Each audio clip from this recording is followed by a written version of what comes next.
اعوذ باللہ من الشیطان اللعین الرجیم بسم اللہ الرحمن الرحیم وآخرون اعترفوا بذنوبهم خلطوا عملا صالحا وآخر سیئا عسى اللہ ان یتوب علیہم ان اللہ غفور الرحیم۔ حمد و ثنا صلی اللہ جل شانہ کی جو لائق حمد و ثنا ہے، اور درود و سلام ان ذوات مقدسہ پر جو لائق درود و سلام ہے، اور نفرت و لعنت ایسے لوگوں پر جو لائق نفرت و لعنت ہے۔ مومنین کرام، توابین کے متعلق جو کچھ شبہات پیدا کر کے ان کے متعلق مختلف قسم کی انداز میں ان کی مذمت اور تنقید کرنے کی کوششیں ہو رہی ہیں اور لوگوں میں شبہات پیدا کرنے کی کوششیں کی جا رہی ہیں، تو توابین کے متعلق آج ہم انشاءاللہ اس مختصر سی ویڈیو میں چند رائز پیش کرنے کی کوشش کریں گے۔ توابون یہ وہ لوگ ہیں کہ جن میں کچھ رسول اللہ صلی اللہ علیہ وآلہ وسلم کے اصحاب میں سے کچھ لوگ ہیں، کچھ امیر المومنین علیہ السلام کے اصحاب میں سے ہیں، وہ لوگ کے اور وہ لوگ بھی جنہوں نے کچھ خطوط بھی لکھے۔ ان میں مثلاً حضرت سلیمان ابن سرد خزائی، حضرت ابراہیم بن مالک اشتر، حضرت اساسا، اس طرح کے اور کچھ بزرگان تھے طرف سے اس طرح کہ انہوں نے مدد نہیں کی، وعدہ وفائی نہیں کی، تخلف کیا نصرت امام حسین علیہ السلام سے، لہٰذا انہوں نے بہت بڑا جرم کیا ہے۔ اور مختلف مطلب ان کے متعلق میں تو اتنی جسارت نہیں کر سکتا کہ اس طرح کے الفاظ بھی میں ان کے متعلق بیان کروں، اس لیے کہ بات صرف ایک پہلو نہیں ہوتا، اس کا ہمہ جہت انداز میں اس کو دیکھ کر اس کے تمام پہلو کو دیکھا جاتا ہے اور پھر کسی نتیجے پہ پہنچ کر بات بیان کرنا چاہیے۔ تو میں اس سلسلہ میں آپ کی خدمت میں چند اس کے حل پیش کروں گا۔ ایک قرآنی حل ہوگا، ایک روایی حل ہوگا، لمبی بات نہیں ہوگی انشاءاللہ، کوشش کرتے ہیں کہ اس کو مختصر انداز میں لیکن جامع انداز میں آپ تک یہ پہنچ جائے۔ تو یہ توابون جو ہیں، جنہوں نے بعد میں پھر جیل کو توڑا اور باہر نکلے اور پھر قیام کیا، حتیٰ کہ موت پہ قیام کیا، تو پھر یہ سب لشکر اشقیاء کے ساتھ جہاد کرتے ہوئے سب قتل ہو گئے، شہید ہو گئے۔ تو یہ جو ان کی توبہ ہے، اس کی کیا حیثیت ہے؟ تو آج ہم انشاءاللہ اس حوالے سے ایک تو چند ایک آیات قرآنی اور کچھ احادیث کا سہارا بھی انشاءاللہ لیں گے، تاکہ مطلب جو ہے وہ شبہات جو ان شخصیات کے متعلق پیدا کیے جا رہے ہیں وہ ان شبہات کا ازالہ کیا جا سکے۔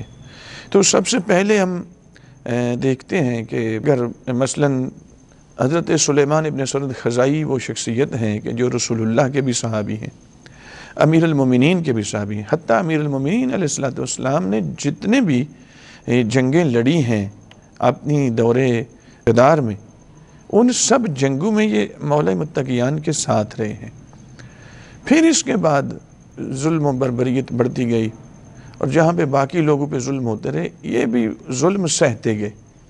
بالآخر جو خطوط لکھے گئے، ایک خط ان کے گھر میں بیٹھ کر بہت سارے بزرگان نے لکھا مظلوم کربلا حضرت امام حسین علیہ السلام کی طرف۔ لیکن بات صرف اتنا نہیں ہے کہ خط لکھا اور بعد میں یہ پھر گئے، نعوذ باللہ۔ دیکھا یہ جائے گا کہ اس وقت کے حالات کیا ہیں اور کتب کے اندر صحیح جو ہے وہ کیا ہے۔ تو سب سے پہلے میں آپ کو اس حوالے سے یہ عرض کروں گا کہ یہ میرے سامنے کتاب ہے مستدرکات علم رجال الحدیث، حضرت آیت اللہ علی نمازی قدس سرہ، بہت بڑی کتاب ہے، 8 جلدوں پر محیط کتاب ہے۔ اس میں تقریباً 22,000 افراد کے احوال بیان کیے گئے ہیں اس علم الرجال کی کتاب میں۔ تو اس کی جلد نمبر 4 کے اندر صفحہ نمبر 137 میں آیت اللہ علی نمازی نے حضرت سلیمان ابن سرد الخزائی ان کا عنوان قائم کیا ہے، اور پھر انہی کے متعلق بہت ہی جامع کچھ اس میں تحریرات جو ہے نا وہ جمع کی ہیں۔ اس میں کہتے ہیں وَأَنَّهُ شَهِدَ مَعَ عَلِيٍّ علیہ السلام مَشَاهِدَهُ كُلَّهُ وَنَقَلُوا أَنَّهُ جَعَلَهُ أَمِيرَ الْمُؤْمِنِينَ يَوْمَ صَفِينَ عَلَى رَجَالَةِ الْمَيْمَنَةِ کہ یہ بھی بیان کیا گیا کہ یہ ہر جنگ میں امیر المومنین کے ساتھ رہے، اور امیر المومنین علیہ السلام نے صفین کی جنگ میں میمنہ والوں کی صف میں ان کو شامل کیا تھا، یعنی جہاں پہ باقی افراد تھے وہاں پہ یہ بھی شامل تھے، میمنہ کے والوں کی صف میں یہ تھے، تو یہ ساتھ تھے مولا متقیان علیہ السلام کے۔ پھر کہتے ہیں وَهُوَ مِمَّنْ كَتَبَ إِلَى مَوْلَانَا الْحُسَيْنِ صلوات اللہ علیہ من اہل الکوفہ یدعونہ الی الکوفہ، یہ ان لوگوں میں سے ہیں کہ جنہوں نے خط لکھا اور حضرت امام حسین صلوات اللہ علیہ کو کوفہ آنے کی دعوت دینے والوں میں سے ایک یہ بھی شامل ہے۔ وَهَذِهِ الْمَكَاتِبَةُ وَقَعَتْ فِي دَارِهِ، یہ خط جو حضرت کے گھر میں ہی لکھا گیا، حضرت سلیمان ابن سرد خزائی، اس پہ بہت سارے بزرگان نے اپنے دستخط کیے، اپنے نام لکھے اور دستخط کیے کہ ہم سب اس کی تائید میں ہیں۔ تو جب گھر میں لکھا گیا ثم عجز عن نصرہ، پھر امام حسین علیہ السلام کی نصرت سے عاجز آ گئے۔ اب یہ ان الفاظ کو آپ نے دیکھنا ہے، عاجز آ گئے۔ فخرج مع التوابین وسموہ امیر التوابین، جب توابین نے خروج کیا لشکر اشقیاء کے خلاف تو یہ اسی توابین کے گروہ کے امیر تھے۔ اب ان کی توبہ آیا قبول ہے یا نہیں ہے، تو یہ ہم قرآنی تناظر میں انشاءاللہ ابھی آپ کی خدمت میں پیش کرتے ہیں۔ ایک تو یہ ہے کہ جناب سلیمان ابن سرد خزائی، ابراہیم بن مالک اشتر، جناب ساسا یا ان جیسے جو بزرگان تھے، اس میں تو کوئی شک نہیں ہے کہ انہوں نے خط لکھے، لیکن نصرت سے عاجز آ گئے، تو یہ عاجز کیوں آیا، کیا سبب بنا؟ اسی میں حضرت آیت اللہ علی نمازی لکھتے ہیں وَابن زیاد لما اطلع علی مکاتبۃ اہل الکوفۃ الی الحسین علیہ السلام، عبید اللہ ابن زیاد ملعون کو جب یہ اطلاع ملی کہ اہل کوفہ نے حضرت امام حسین علیہ السلام کو خطوط لکھے ہیں اور ان کو دعوت دی ہے کہ آپ کوفہ میں تشریف لائیں، ہم آپ کی نصرت کے لیے آمادہ ہیں، حبس 4,500 من اصحاب امیر المومنین علیہ السلام وابطالہ، تو اس ملعون نے یعنی عبید اللہ ابن زیاد نے 4,500 خاص اصحاب تھے امیر المومنین علیہ السلام کے، ان سب کو گرفتار کیا اور ان کو قید خانے میں بند کر دیا۔ منہم سلیمان حاذا و ابراہیم الاشتر و سعسا و امثالہم ولم یکن لہم سبیل الی نصر الحسین علیہ السلام، ان میں سے یہ بزرگوار شامل ہیں، ان جیسے اور بھی تھے، 4500 افراد کو بند سلاسل کر دیا، اور اس وجہ سے وہ پھر امام حسین علیہ السلام کی نصرت کرنے سے عاجز آ گئے۔ لِأَنَّهُمْ كَانُوا مُقَيَّدِينَ مَغْلُولِينَ فِي الْحَبْسِ إِلَىٰ أَنْ سَكَتَ يَزِيدُ فِي الْحَاوِيَةِ، کیونکہ یہ تو قید خانے میں مقید تھے، حتیٰ کہ اس وقت تک قید خانے میں رہے جب تک یزید جہنم واصل نہ ہو گیا۔ جب یہ واصل جہنم ہوا ملعون تو پھر یہ جیل سے باہر نکلے، وَشَاعَ ذَلِكَ، اور یہ خبر عام پھیل گئی اس کے ہلاکت کی۔ وَكَانَ ابن زیاد فی البصرہ، تو اس وقت ابن زیاد بصرہ میں تھا۔ وَثَابَتَ الشِّیعَةُ عَلَى دَارِ ابن زیاد وَنَهَبُوا أَمْوَالَهُ وَقَتَلُوا غِلْمَانَهُ وَكَسَرُوا حَبْسَهُ وَأَخْرَجُوهُم مِّنَ الْحَبْسِ تَخَيَّعُوا لِطَلَبِ الثَّارِ، تو ہوا کیا کہ جو شیعہ تھے اب انہوں نے اس کے جو ملازمین تھے ان کو پکڑا، ان کو قتل کیا، پھر اس کے قید خانے کے دروازوں کو توڑا، پھر یہ جو لوگ تھے 4500 لوگ، ان کو باہر نکالا اس قید خانے سے۔ اب انشاءاللہ میں آپ کو عرض کروں گا کہ ایک تو صورتحال یہ تھی کہ یہ آزاد نہیں تھے، یہ قید خانے میں بند ہو چکے تھے، اور جب ابن زیاد آیا ہے کوفہ میں تو آپ کو معلوم ہونا چاہیے کہ اس وقت حضرت امام حسین علیہ السلام رستے میں تھے، مطلب وہ تو کربلا پہنچے نہیں، یہ جب ملعون وارد کوفہ ہوا ہے اور اس نے آتے ہی حضرت ہانی کو جناب مسلم بن عقیل علیہ السلام کو شہید کروا دیا، اور حضرت مسلم بن عقیل علیہ السلام عید سے پہلے شہید ہوئے ہیں، بلکہ ان کو شہداء کربلا میں شمار کیا گیا، اور شہداء کربلا میں ان کا نام شامل ہے۔ تو کربلا کی ابتدا تو کوفہ سے ہوئی، تو یہ شہید ہو گئے۔ یہ لوگ جو تھے، یہ جو 45 لوگ، یہ قید خانے میں بند تھے، یہ اس وجہ سے مدد نہیں ہو سکی۔ حضرت امام حسین علیہ السلام اس کے 1 مہینے کے بعد، کوئی 1 آدھا دن اوپر بنتا ہے مہینے سے بھی، کربلا میں شہید ہوتے ہیں۔ اس وقت یہ جب امام حسین علیہ السلام وارد کربلا ہوئے ہیں، اس وقت یہ قید خانوں میں تھے، تو اس لیے امام کے ساتھ مل نہیں سکے، عاجز اس بنا پہ ہے۔ اب ذرا اس کا ایک آپ دیکھیں ذرا کہ قرآن حکیم میں خداوند قدوس نے کیا اسلوب دیا۔ سورہ توبہ کی میں 2 آیات مجیدہ پڑھوں گا آپ کی خدمت میں۔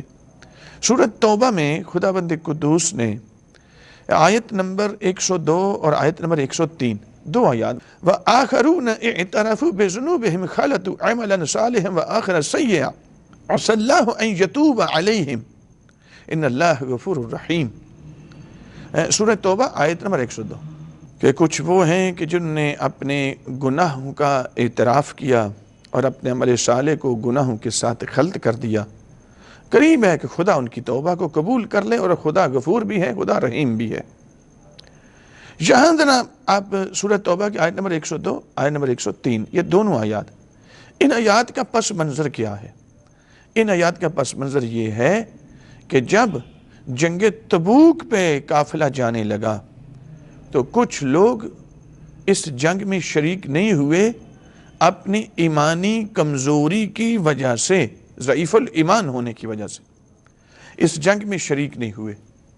جب شرکت نہ ہوئی تو خداوند قدوس نے، یعنی ان آیات کا جو پس منظر ہے اور شان نزول ہے وہ یہ ہے، ان کے مذمت میں قرآن حکیم میں آیتیں اتری۔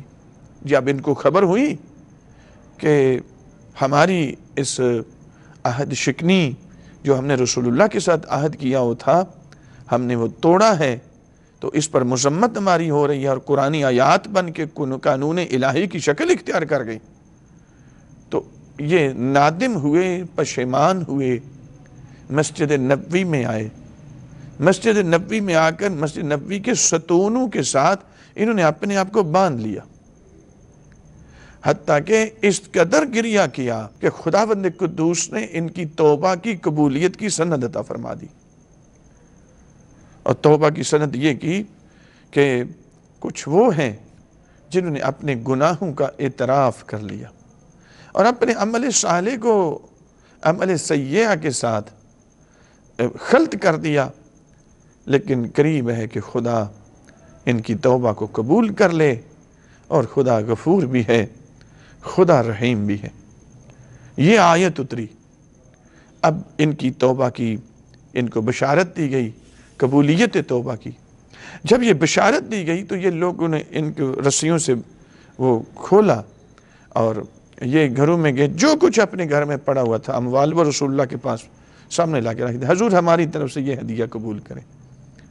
میرے آقا نے فرمایا مجھے اس بارے میں کوئی ابھی حکم نہیں آیا، تو خداوند قدوس نے ایک اور آیت نازل کر دی۔ سورۃ توبہ کی آیت نمبر 103 ہے، یعنی پچھلی آیت 102 نمبر ہے، یہ 103 ہے۔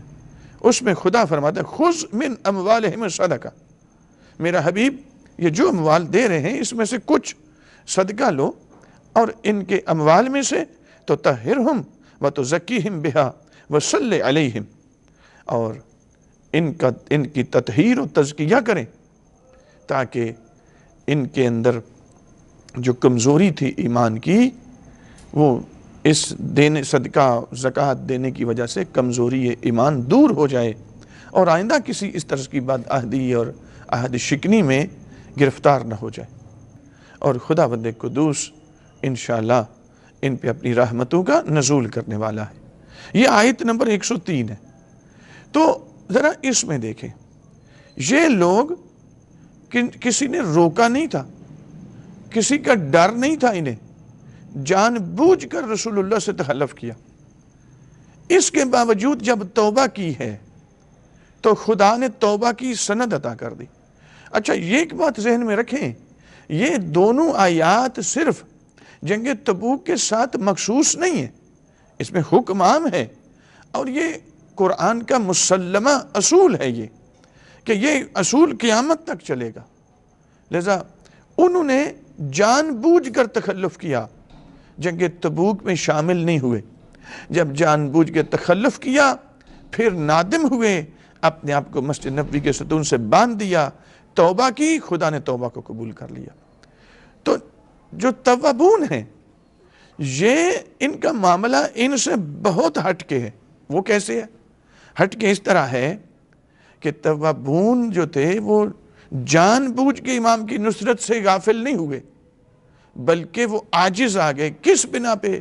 چونکہ ابن زیاد نے انہیں قید خانوں میں بند کر رکھا تھا، جیسا کہ ابھی میں نے آپ کی خدمت میں پیش کیا کہ ابن زیاد نے 4,500 افراد جو خاص شیعہ تھے، امیر المومنین علیہ السلام کے اصحاب میں سے تھے، ان کو قید کر کے بند کر دیا، پابند سلاسل کر دیا۔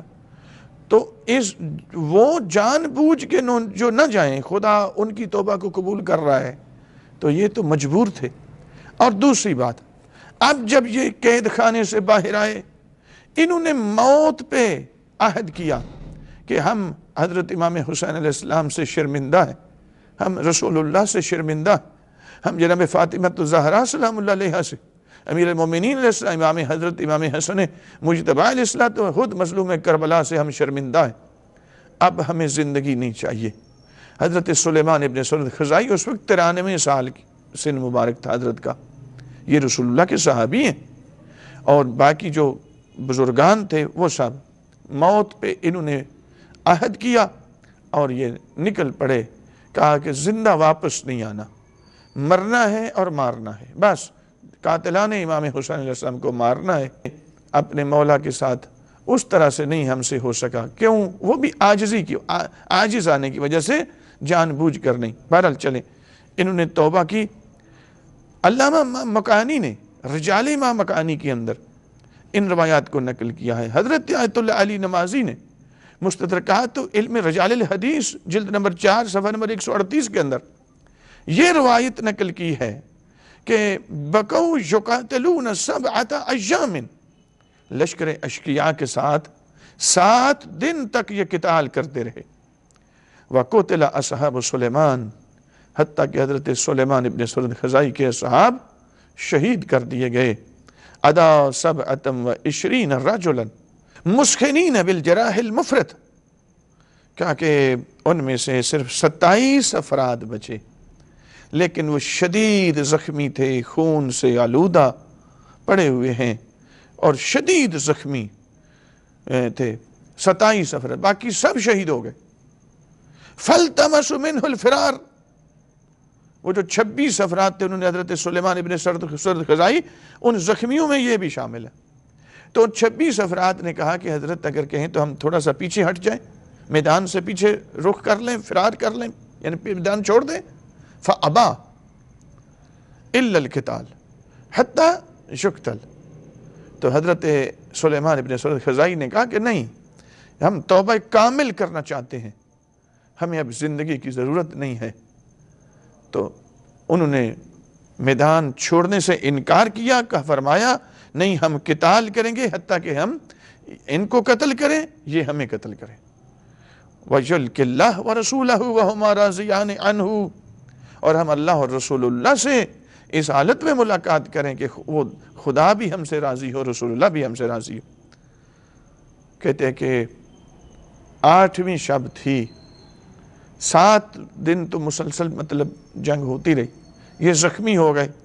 فَرَآ سلیمان اللیلۃ الثامنہ، 8ویں شب تھی تو حضرت سلیمان ابن سرد خزائی نے خواب میں دیکھا، وَهُوَ نَائِمٌ، اس حالت میں کہ وہ سوئے ہوئے تھے، تو دیکھتے کیا ہیں؟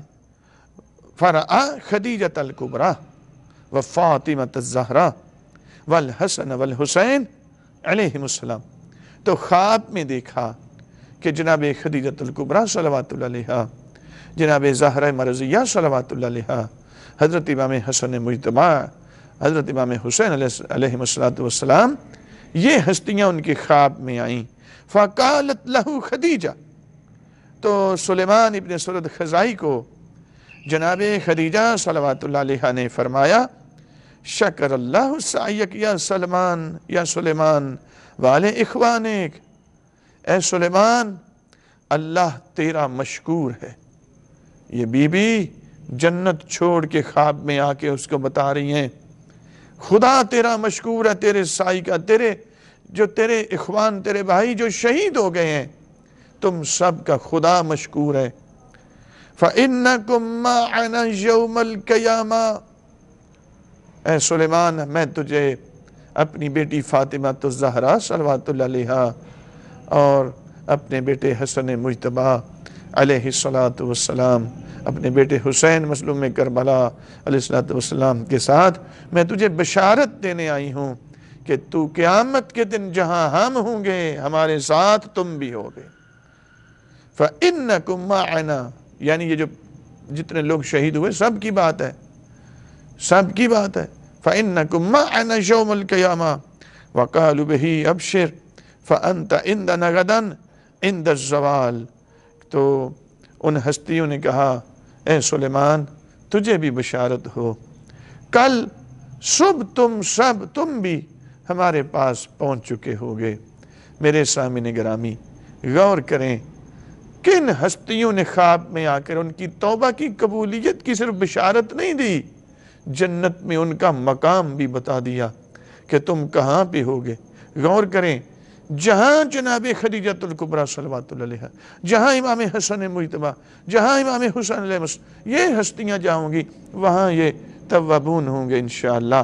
لذا ان لوگوں کی باتوں پہ بالکل کان نہ دھریں جو ان کے بارے میں بات کی بولیاں اور پتہ نہیں کیا کچھ کہہ رہے ہیں. خدا اگر وہ قابل ہدایت ہے تو انہیں ہدایت دے، اگر قابل ہدایت نہیں ہے تو خدا ان کی اس مکروہ کاوش کو ناکام اور نامراد بنائے. وصلی اللہ علی خیر خلقہ محمد و آلہ طیبین الطاہرین المعصومین.